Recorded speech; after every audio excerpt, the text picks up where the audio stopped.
Welcome back. Now, viewers, remember the Delhi police action against the protesters on Monday has already kick-started a huge debate.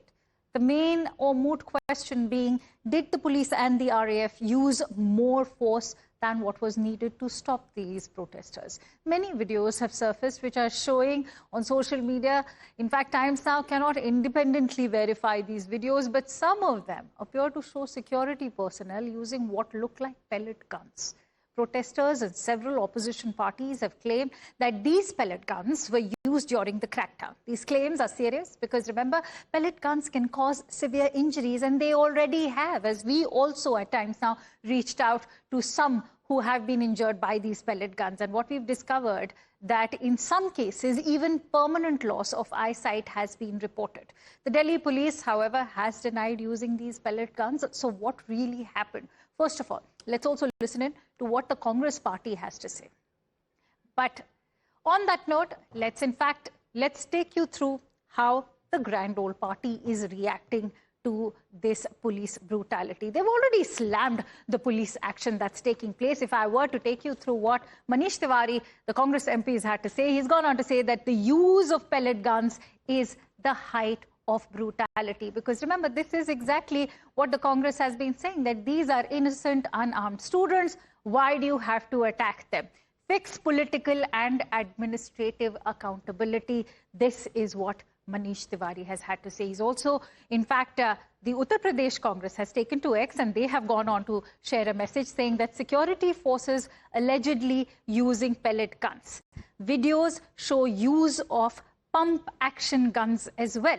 There is a risk of permanent vision loss, is what the Uttar Pradesh Congress has gone on to share. Remember, we at Times Now have also reached out to some such victims who have shared their atrocities with us. One of them, in fact, Sahil Lochan, is currently admitted to AIIMS Hospital in the national capital. The claims that police used pellet guns are false. This is what the Delhi police response is. So if you can see, there's a clear divide, and there's a lot of back and forth in the kind of claims and counterclaims that are being made, because the Delhi police is digging in its heels. They are maintaining that there was no force used by them as far as pellet guns are concerned, and that there was no use of pellet guns by the Delhi police.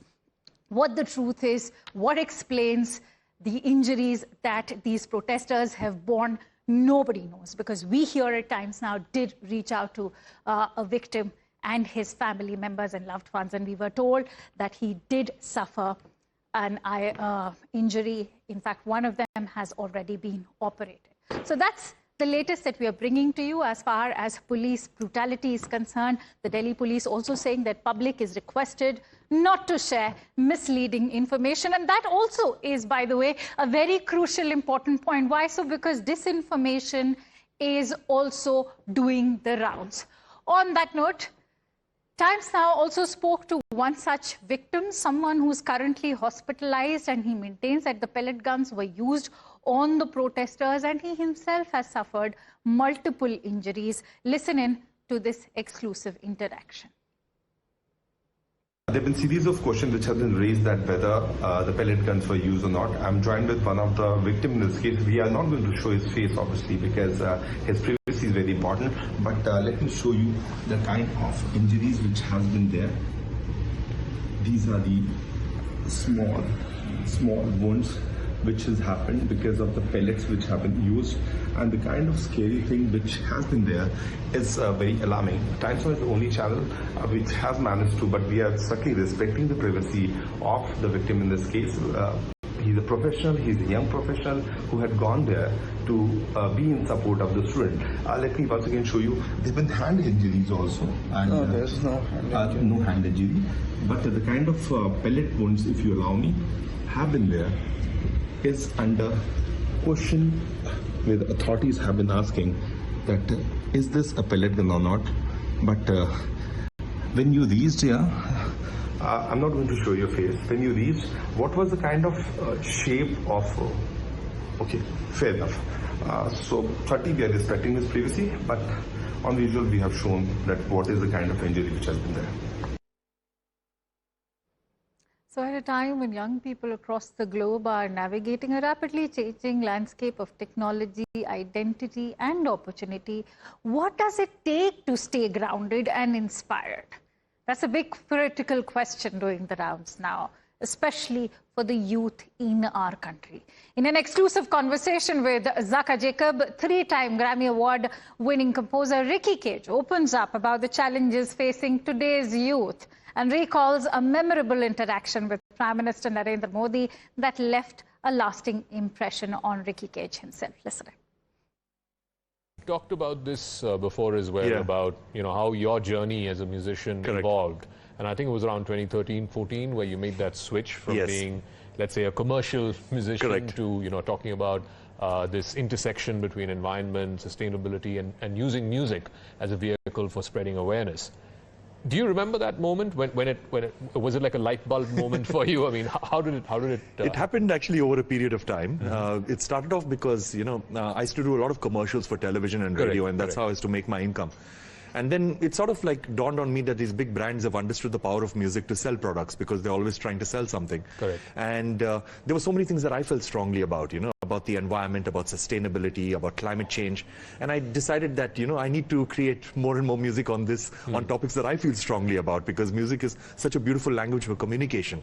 And then when I won my first Grammy Award in 2015, that is Winds of Samsara, I had this beautiful meeting with Prime Minister Modi when he was going to be visiting the climate change conference coincidentally a few months after that.